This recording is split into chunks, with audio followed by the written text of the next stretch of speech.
Okay, so in this video, we shall be moving on to the next category of trip distribution, which is the synthetic method of trip distribution. Now, within this synthetic method of trip distribution, there are a number of methods that the transportation planners have been practicing. One among them, or the first one that we would be discussing about, is the gravity model. So before we move into the types of synthetic methods what we have for trip distribution, I would like to give you a brief introduction about what synthetic models are about.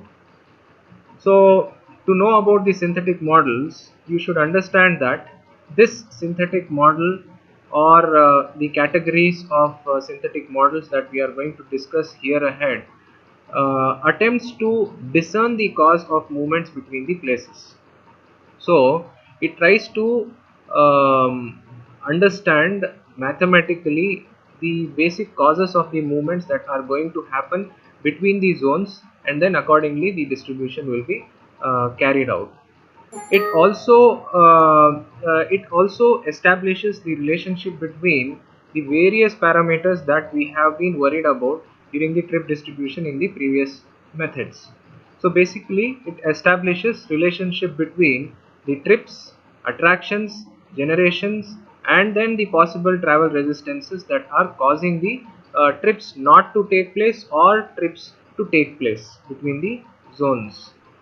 Then they are these methods are not only capable to predict the future trip distribution, but they are also capable to synthesize the base year flow. So the process of synthesis that is expected to happen, which gives you a realistic prediction for the future, can be possibly done in these techniques. Then the survey for every individual cell in the trip matrix is obviated. So the cost of the data collection is reduced.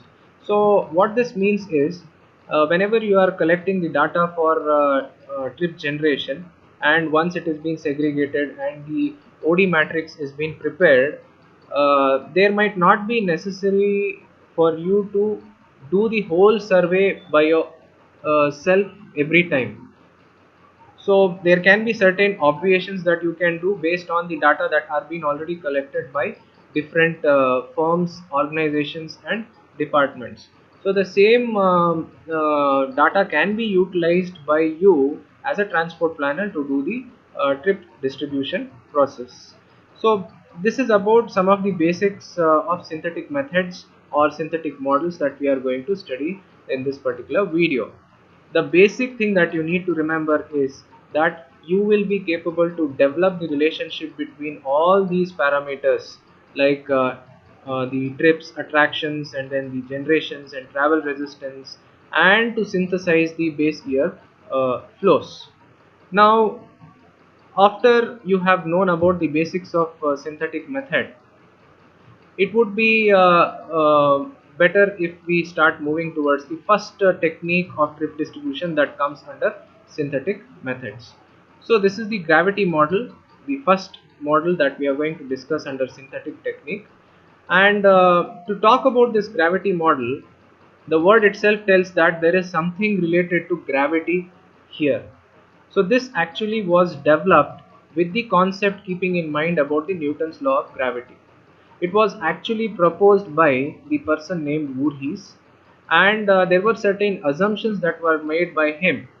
So he assumes that the interchange of the trip between the zone in an area depends on two factors. One is the relative attractions and the other one is the spatial separation. So if you recollect what the Newton's law of gravity states is that the force of attraction between any two bodies is directly proportional to the masses and inversely proportional to the square of the distance between those two objects.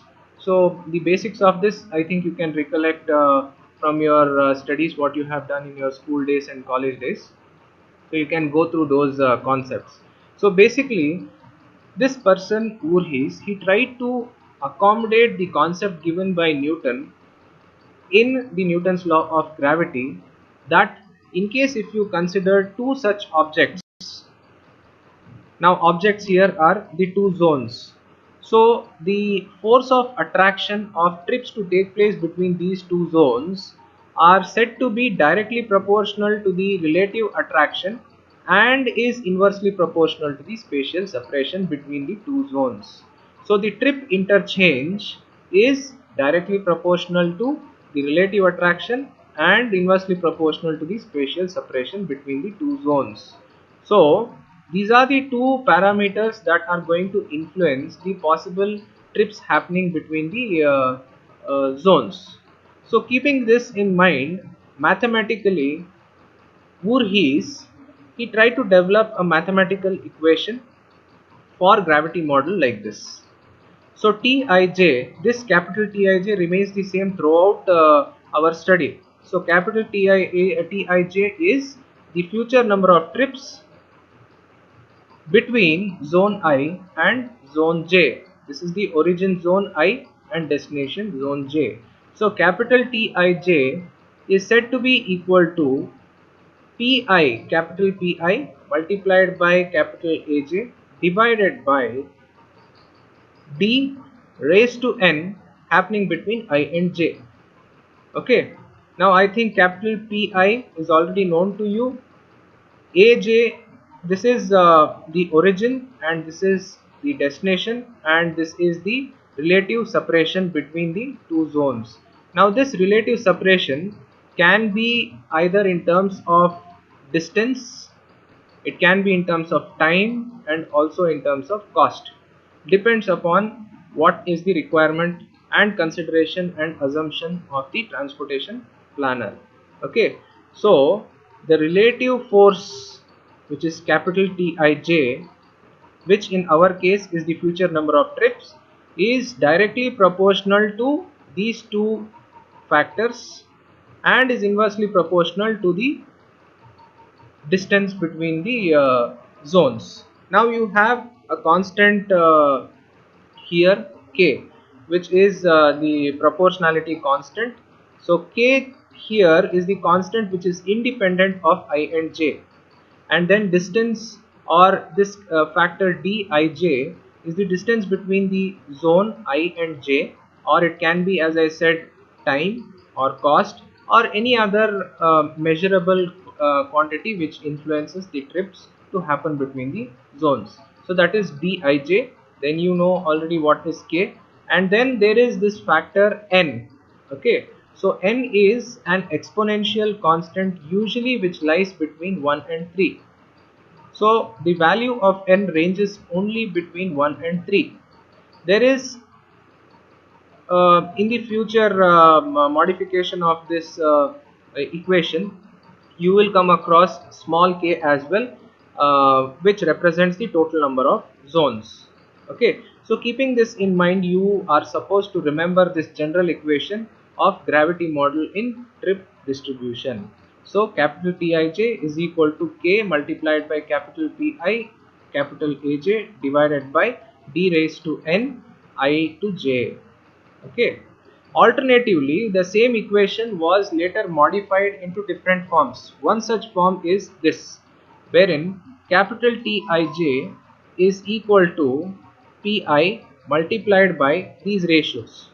So in the numerator, you have Aj divided by di to j raised to n divided by Aj again divided by di to j raised to n, so on up till ak divided by di to k raised to n, where this k represents the total number of zones within the distribution process.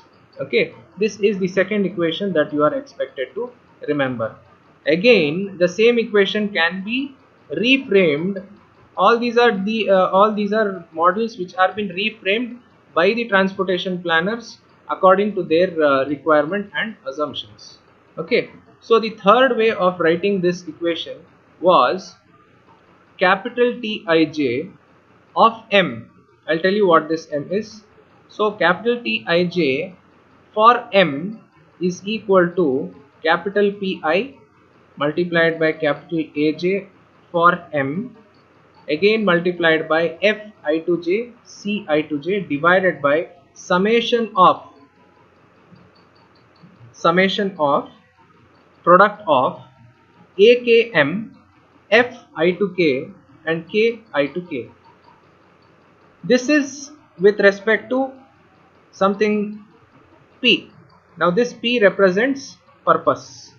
Okay, so this particular expression is with respect to some purpose. Now if you recollect the basics what we had studied previously, there is no trip without any purpose. There will be obviously some purpose when a trip is being made by a person from an origin to some particular destination.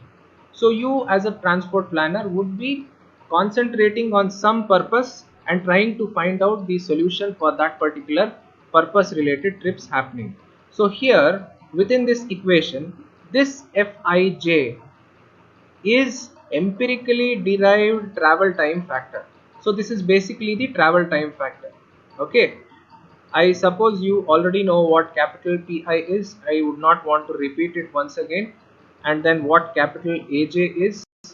So the new thing that we are going to have here is this Fij, which is the empirically derived travel time factor.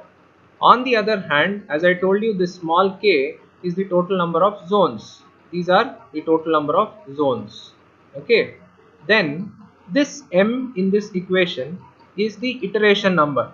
Now all these models, they are statistically derived by various mathematicians and statisticians. As per them, you achieve the best possible solution for the problems that are being given to you over number of iterations that you carry out to do the distribution process. So this particular m here represents the iteration number, and as I said, this p is with respect to the trip purpose. So these are the three equations that you are expected to remember and can be asked in the examination towards the explanation for it. So first one is this basic equation for gravity model, second is the modified gravity model equation, and then the third one is this gravity model equation with respect to some purpose. Now based on these three equations, we shall be solving few problems which is related to gravity model, which can be referred by you um, in Dr. L.R. Kadiali's textbook of Traffic Engineering and Transport Planning in page number 686. So the problems range between page number 686 and 697. So there are four problems. I will possibly discuss those problems which are important, and the later ones you can try it as homework, and in case if you have any doubt, you can get in touch with me.